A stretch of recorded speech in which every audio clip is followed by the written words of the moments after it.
Dasturimiz davom etadi. 2026-o'quv yilidan boshlab Qoraqalpog'iston maktablarida 49 nafar xorijiy o'qituvchilar dars bera boshladi.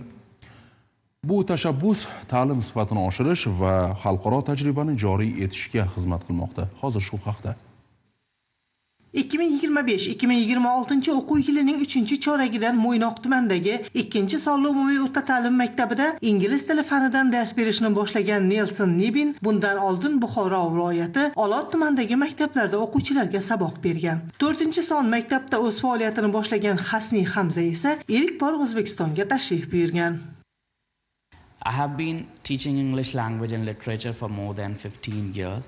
Men 15 yildan buyon ingliz tili va adabiyotidan ustozlik qilaman. Ushbu yillar davomida dunyo bo'ylab 2 milliondan ortiq o'quvchilarga onlayn va offlayn tarzda saboq berganman.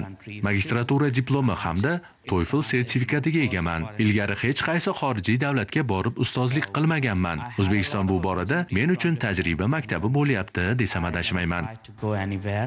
But this time when it was from Uzbekistan, something struck in my mind and I just came here. I've been in Uzbekistan for last 3 years. Men O'zbekistonga ilk bora 2023-yilda kelganman.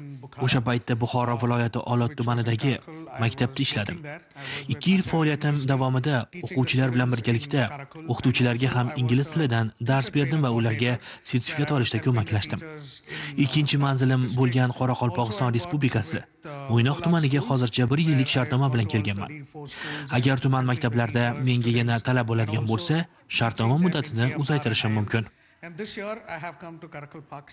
Berilgan ma'lumotlarga ko'ra 2024-2025 o'quv yilidan boshlab respublika bo'ylab 1500 nafar xorijiy mutaxassisni ta'lim tizimiga jalb etish vazifasi belgilangan. Mazkur jarayonda shahar va tuman markazlari, shuningdek turistik salohiyatga ega hududlarga malakali chet ellik pedagoglarni jalb etish ustuvor yo'nalish etib belgilangan. Bizning Mo'ynoq rayonimizda juda yaxshi natijali жұмыстарын olib barılıb atırdı, hem onların neticesi sezilir derecede görülüp atırdı. Xudo qalasa elbette alдағы vaqtlarımızda bir жақсы neticeге erishedi deb biz isенеміз. Hem сол o'quvchilarimizda, сол Hindistandan kelgan ustozlarimizga o'z жұмыстарына topsiradi deb qolaman.